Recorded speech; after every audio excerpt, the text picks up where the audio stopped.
ายดีทุกคนวันนี้เราก็สิมาเฮ็ดก้อยแย่เนาะพอดีว่าไปเห็นก็เจ้าขุดเนาะก็เลยซื้อมาเราสิมาปิ้งแล้วก็สิไปเฮ็ด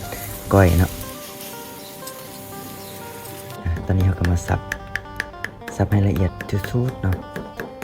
เมื่อวานนี้เราเฮ็ดคลิปหนึ่งเนาะที่เราไปขุดแย่แต่ว่ามื้อนั้นมันบ่ได้เนาะแย่ที่เอามาก้อยนี่เป็นแย่ที่เราซื้อเอาเด้อมันเป็นขุดเอาเนาะ เราขุดเอาแล้วมันบ่ได้เนาะเราก็จะมาเกี่ยมเครื่องหอมแบบนี้หอมกะเราก็สิใส่หอมบัวหอมป้อมแล้วก็หอมลาบเนาะตามปกติคือก้อยซีนก้อยปลาทั่วไป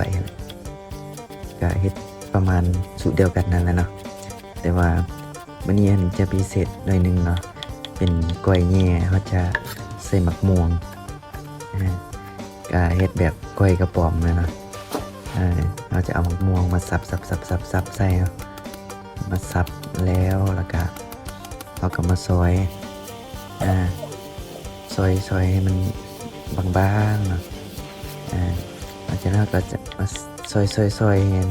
ที่อีกเท่านึงเนาะเพื่อให้มันเป็นต้นน้อยๆซ้ำกันกับต้นก้อยเนาะ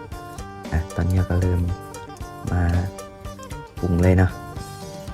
นี่ใส่ม่วงแล้วก็ใส่ปลาแดกเป็นนัวแล้วก็ใส่มะเขือเนาะตามใจมักเนาะแล้วก็ใส่ข้าวคั่วตามลงไปแล้วก็โคเลเอาให้ผู้ใดมัก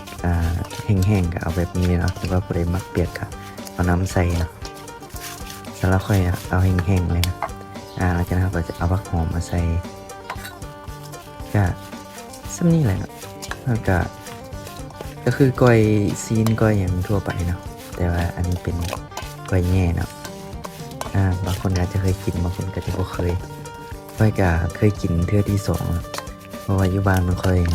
บ่มีตัวแง่เนาะจนเคยมาอยู่เวียงเนาะก็ยังได้กินตัวแง่ก็หน้าตาสิประมาณนี้เนาะ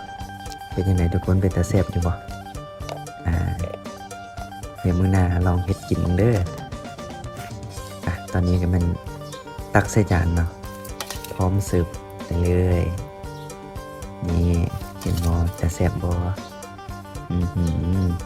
แถมมาเคล็ดให้อีก2หน่วยนะก็ถือว่าสำเร็จเสร็จสิ้นไปเนาะเมนูนี้ฝากกดไลค์กดแชร์กดติดตามให้เด้อเนาะ